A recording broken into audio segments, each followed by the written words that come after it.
ప్రభువు పేరిట మీ అందరికీ ఈ రాత్రి కాలపు శుభములను వందనములను తెలియజేయుచున్నాను. ప్రియులారా, ఈ రాత్రి పరిశుద్ధ లేఖన భాగమును మనము చదివినట్లయితే మన ప్రభు గొప్పవాడు, ఆయన అధిక శక్తి కలవాడు, ఆయన జ్ఞానమునకు మితిలేదు. 147వ సంకీర్తన 5వ వచనం. ప్రియులారా, ఈ రాత్రి వాక్య ధ్యానములోనికి వెళ్లే ముందు తలలు వంచి ఒక్క నిమిషము ప్రార్థించుకుందాం. మహా పరిశుద్ధుడా, ప్రేమగల మా పరలోకపు తండ్రి, మీ పరిశుద్ధ నామానికి స్తుతులు స్తోత్రాలు. దేవా, ఈ రాత్రికాల సమయంలో మీ పాద సన్నిధికి వస్తున్నాం. ప్రభువా, మీ వాక్యము ద్వారా మాతో మాట్లాడండి. మా హృదయాలను తెరిచి మీ అపరితమైన జ్ఞానాన్ని మాకు వివరించండి. మా మధ్యలో మీ ప్రసన్నతను ఉంచుమని, వినే ప్రతి బిడ్డను దీవించమని మా రక్షకుడైన యేసు క్రీస్తు నామమున అడిగి పొందుకొని ఉన్నాము తండ్రి, ఆమెన్. ప్రియులారా, మన ప్రభు గొప్పవాడు, ఆయన అధిక శక్తి గలవాడు, ఆయన జ్ఞానమునకు మితిలేదు అన్న ఈ కీర్తన దేవుని యొక్క గొప్పతనాన్ని, ఆయన సృష్టిలోని ఆశ్చర్య కార్యాలను వివరిస్తుంది. ఈ యొక్క వచనములో మనము 3 ముఖ్యమైన సత్యాలను గమనించగలము. మొదటిది, దేవుని యొక్క గొప్పతనము. ఆయన మనుషుల ఊహకు అందనివాడు. లోకములో అసాధ్యమైనది ఆయనకు సుసాధ్యము. రెండవది, ఆయన అధిక శక్తి. ఈ విశ్వాన్ని సృష్టించి నడిపిస్తున్న హస్తము ఆయనది. ఆయన ఆజ్ఞాపిస్తే సమస్తము జరుగుతుంది. 3, అపరిమితమైన జ్ఞానము. ఆయన జ్ఞానమునకు మితిలేదు. అంటే దేవునికి తెలియనిది ఏది లేదు. మన ఆలోచనలు పుట్టకముందే ఆయనకు తెలుసు. మన సమస్యలకు పరిష్కారము ఆయన దగ్గర సిద్ధముగా ఉంది. ప్రియులారా, మనం ఆరాధించే దేవుడు సామాన్యుడు కాదు. నక్షత్రాలను పేరున పిలిచే శక్తివంతుడు. అదే సమయంలో విరిగిన హృదయము గల వారిని స్వస్థపరిచే ప్రేమామయుడు. ఆయనతో ఎవరికి పోలిక లేదు అని ఆయన అర్థము చేసుకునే దేవుడని చాలాసార్లు ఈ లోకంలో మనుషులకు మధ్య సరైన సంబంధము ఉండదు. వారు వేరు వారిని అర్థము చేసుకోరు. ఒకరంటే ఒకరికి కోపము, కక్ష, పగలు ఇవన్నీ ఉంటాయి. భార్య భర్తను అర్థము చేసుకోదు. భర్త కూడా భార్య యొక్క స్థితి ఏంటో కనీసము ఆలోచించడు. ఇలా ఉండడము వలనే ఒక సాధారణమైనటువంటి సమాధానకరము లేని జీవితము జీవించలేకపోతున్నాం. అలాంటి స్థితిలో ఉన్న నీతో దేవుడి రాత్రి మాట్లాడుతున్నాడు, ఓదారుస్తున్నాడు. నేనున్నాను కదా, నేను నిన్ను అర్థము చేసుకున్నాను కదా అని ఆయన తన యొక్క ప్రేమను ఈ రాత్రి జీవాక్యము వినిచిన్న నీ ఎడల కనపరుస్తున్నాడు. ఎత్తులో ఉండి భూమిపైకి చూస్తున్న వారందరికీ క్రింద ఏమి జరుగుతుందో తెలియదు కదా. మేమైతే పైనున్నాం, మాకన్నీ కనిపిస్తున్నాయని చెప్తారు. ఒక ఫ్లైట్ ఎక్కిన వారు పెద్ద బిల్డింగ్ పైనుండి లేదా కొండపై నుండి చూస్తున్నవారు ఇలాంటి ఫీలింగ్స్ని కలిగి ఉంటారు. అయితే వారు పైనుండి చూసినప్పుడు అనేకమైన విషయాలు కనిపిస్తాయి, అర్థము చేసుకోగలరు. కానీ అందరూ మనుషులు కనిపిస్తారా? వారి గృహంలో వారేమి చేస్తున్నారో తొంగి చూడగలరా? వారికి అటువంటి కంటి చూపు ఉందా? లేదు కదా. అక్కడ ఏమి ఉంది అంటే అక్కడొక ఇల్లు ఉంది అని అయితే చెప్పగలరు. అంతే. అందులో ఎంతమంది ఉంటారు, వారెవరు, వారి పేర్లు ఏంటి అంటే చెప్పలేరు. ఎందుకు ఈ మాట ఈ రాత్రి చెప్తున్నాను అనంటే, మనిషి అనేవాడు అన్నీ సాధించామని, అన్నీ కనిపెట్టామని, మాకంటే గొప్ప వాళ్ళు ఎవరు లేరు, మాకంటే శక్తి గలవారు లేరు, మాకంటే మంచి జ్ఞానము ఉంది, అన్నిటినీ మేము ఆ జ్ఞానముతో అర్థము చేసుకుంటామని అనుకుంటారు. కానీ అది తప్పు అని మనము ఈ యొక్క ఉదాహరణతో గ్రహించవచ్చు. మనిషికి దేవునితో ఎప్పటికీ పోలిక ఉండదు. ఆయన గొప్పవాడు, ఆయనకున్న అధిక శక్తి మనిషికి ఉండదు. ఆయన అర్థము చేసుకున్నట్టు ఎవరు అర్థము చేసుకోలేరు. అందుకే భక్తుడు అంటున్నాడు, ఆయనకు మనము పండుకుండుట, కూర్చుండుట, లేచుట అన్నీ తెలుసు. మన ఆలోచన తెలుసు, మన బాధలు తెలుసు, మన కష్టము తెలుసు, మన కన్నీరు తెలుసు. ఈ రాత్రి బాధపడుతున్న నా ప్రియ సహోదరి సహోదరులారా, నిన్నెవరు అర్థము చేసుకోకపోయినా యేసయ్య అర్థము చేసుకుంటాడు. నీ బాధను అందరూ తృణీకరిస్తూ పట్టించుకోకపోయినా ఆయన పట్టించుకుంటాడు. ఆయన ఎలాంటి వాడు అంటే, నక్షత్రముల సంఖ్యను ఆయన నియమించి ఉన్నాడు, వాటన్నిటికీ పేర్లు పెట్టుచున్నాడు. అనగా ప్రతి వాటిని, ప్రతి చిన్నదానిని కూడా దేవుడు పరీక్షిస్తున్నాడు. ఆయన అన్నిటి మీద తన యొక్క దృష్టిని నిలుపుతున్నాడు. నాకెందుకులే, నాకేమి పనిలే అని దేవుడు కొన్నిటిని వదిలివేయలేదు. పేదవారు అని, కానుకలు ఇవ్వలేని వారిని, అల్పులను, పాపులను ఆయన ఎవరిని కూడా విడిచిపెట్టువాడు కాడు, అనాథలుగా చేసేవాడు కాడు. అందుకే భక్తుడు అంటున్నాడు, ఆకాశమందు నీవు నాకున్నావని అందరూ విడిచిన దావీదు యొక్క ధైర్యము ఏంటి అంటే, సర్వశక్తిమంతుడైన దేవుడు నాకు తోడుగా ఉన్నాడు, ఆయన నన్ను పట్టించుకుంటున్నాడు, ఆయన నన్ను రక్షిస్తున్నాడు, ఆయన నా వైపే చూస్తున్నాడు అని. ఈ రాత్రిన ప్రియ సహోదరి సహోదరుడా, భర్త పట్టించుకోవడం లేదని, భార్య సరిగ్గా చూసుకోవడం లేదని, కన్నబిడ్డలు కనీసము పలకరించడం లేదని, తల్లిదండ్రుల ఆప్యాయత లేదని బాధపడుతున్న నీతో దేవుడు సెలవిస్తున్నాడు. ఆయన నిన్ను చూస్తున్నాడని, అల్పులైన వారు నిన్ను తృణీకరించారని బాధపడకు. అధిక శక్తిగల నేని లోక సృష్టికర్త అయిన నేను నిన్ను అర్థము చేసుకున్నాను, నిన్ను కాపాడుతానని ఆయన అంటున్నాడు. గుండె చెదిరిన వారిని ఆయన బాగు చేయవాడు, వారి గాయములను కట్టువాడు అని లేఖనంలో వ్రాయబడి ఉంది. అంటే దేవుడు స్పష్టముగా ఈ రాత్రి నీతో సెలవిస్తున్నాడు, గుండె చెదిరిన నిన్ను ఓదార్స్తాను, నిన్ను ఆదరిస్తానని.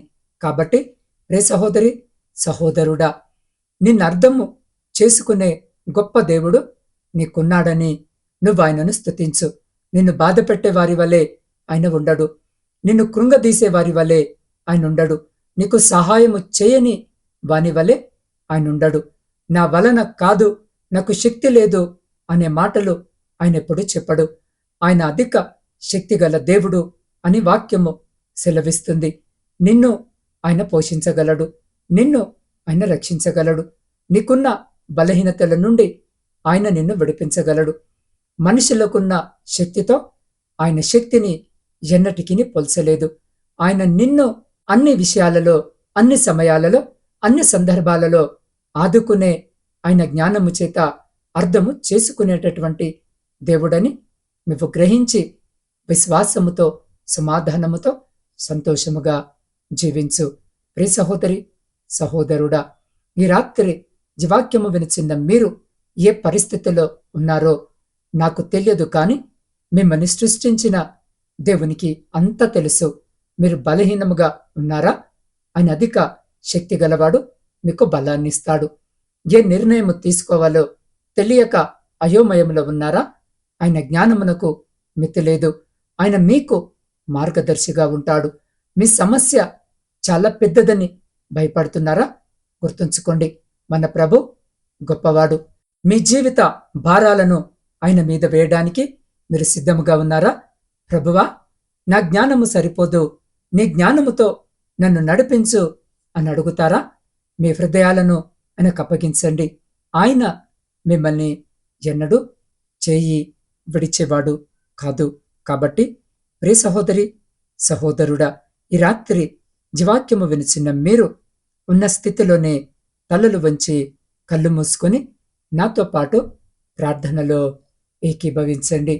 మహా పరిశుద్ధుడా, ప్రేమగల పరలోకపు తండ్రి, మీ ఘనమైన నామానికి వందనాలు అయ్యా. ఈ రాత్రికాల సమయంలో నీ వాక్యము ద్వారా మీరు మాతో మాట్లాడినందుకు స్తోత్రాలు. ప్రభువా, నువ్వు గొప్పవాడవు, నీ శక్తి అధికమైనదని మేము నమ్ముతున్నాం.